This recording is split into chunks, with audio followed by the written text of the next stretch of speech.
समग्र भारतवर्ष में आकुमारी हिमाचल परपर हो उड़ुवा तिरंगा झंडा को मोर सलाम।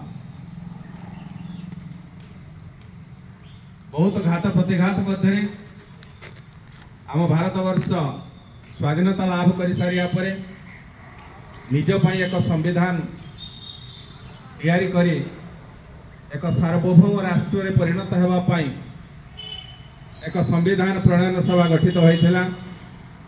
जो संविधान प्रणयन सभा 2 वर्ष 11 मास 18 दिन काल अक्लांत परिश्रम करी भारत पाई एक नूतन संविधान प्रदान करथिले। जो संविधान होउछि पृथ्वीर सर्वबृहत लिखित संविधान। देश स्वाधीनता लाभ करिया पूर्व जो सब गणतांत्रिक राष्ट्र गुड़िक विभिन्न क्षेत्र में निजर पारदर्शिता देखाई पारिथिले से देशर संविधान मानक खूब भल भल सुंदर कथा मानक सब आनी आम संविधान रे आमर संविधान प्रणेता माने ताको उल्लेख कले एवं ये नूतन संविधान अनुजाई भारतवर्ष द्रुत पथरे आगे चली वर्तमान भारतवर्ष को आमर यशस्वी प्रधानमंत्री विश्व गुरु किपरि हो पारिबो सेथिपाई विशेष भाव में यत्नवान अछंती। आज यही पवित्र जनराज्य दिवस रे मोर उपस्थित थिबा समस्त सहकर्मी वृंद मोर श्रद्धेय छात्र छात्री वृंद एवं समस्त कर्मचारी मानक मुझे मात्र गोटे जिनस कहबी आम देश ठू कौन आशा पाइबा से प्रति आम विशेष भाव में आशा करवा ठीक नुहे। देश आमको जहाँ दबा कथा निश्चित भाव में सठिक समय ही दब। आम ये देशपाई कौन दे पारिबा मो कर्तव्य मु ठीक रे संपादन करुछि कि नाही एतिकी जदि आम चिंता करिबा ताहले निश्चित भाव में मो देश मो जाति बहुत आगक गति करि पारिबो।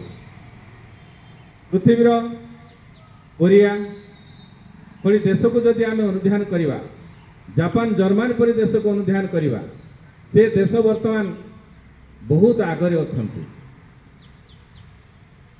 जापान रो हिरोशिमा एवं नागासाकी उपरे 1949 अगस्त 6 एवं 9 तारीख दिन बोमावर्षी विमान द्वारा ताकू ध्वस्त विध्वस्त कर दिगला। किंतु वर्तमान से देश पृथ्वी रे गोटे विकसित देश भाव में परिगणित हो पारि। ए देश विकसित भाव में परिगणित होबार मुख्य जिनसटी होउछि से देशर नागरिक मानकर कर्तव्य परायणता। से देशर शिक्षा पद्धति रे वैप्लविक परिवर्तन।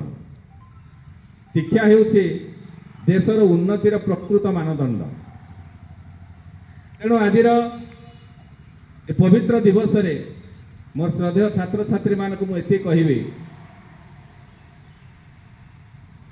अमानकर जो पवित्र कर्तव्य तमर पवित्र कर्तव्य होचे विद्याध्ययन।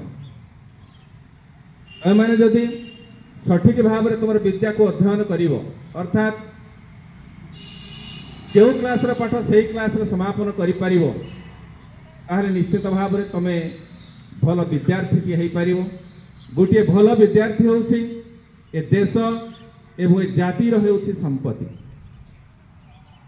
तेणु तुम प्रति मोर गोटे छोट उपदेश एवं अनुरोध भल पढ़ भल मनीष हुआ। खाली भल पढ़ीदे हेनी। अधिकांश पिला मो 32-35 वर्षर अभिज्ञता मुझे कहबी बहुत भल पिला अच्छे थिले किंतु सेमानकर गुड क्वालिटीर अभाव जोगु भल सुगुणर अभाव जोगु सेमाने कालगर्भरे विलीन हो गले। अर्थात रास्तार से जमते they are roaming hither and thither without any purpose. रास्तार से बुलुचती किंतु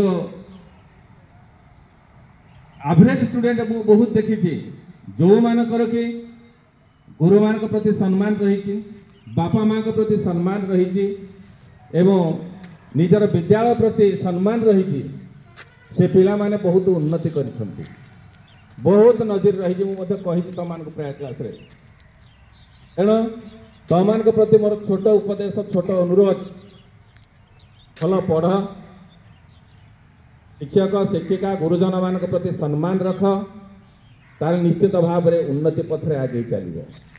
प्रथम तुम गोटे सुगुण को तुम आदरी नि पृथ्वी में बहुत सुगुण अच्छे बहुत मुनि ऋषि माने महापुरुष माने बहुत सुगुण कथा कहते तमें आज पवित्र दिन में दृढ़ निष्पत्ति नियम गोटे सुगुण मु प्रथम आदरी नेबी तुम पंक्चुआलिटी हो पार मिछ न कही पार एमती जेकोसी तुमको जो गोटे सुगुण आदरी नि प्रथम देख गोटे सुगुण को जब तुम निजर कर नेल पृथ्वी जिते सुगुण अच्छे तुम भीतर को ऑटोमेटिक से धाई प्रवेश करेंगे।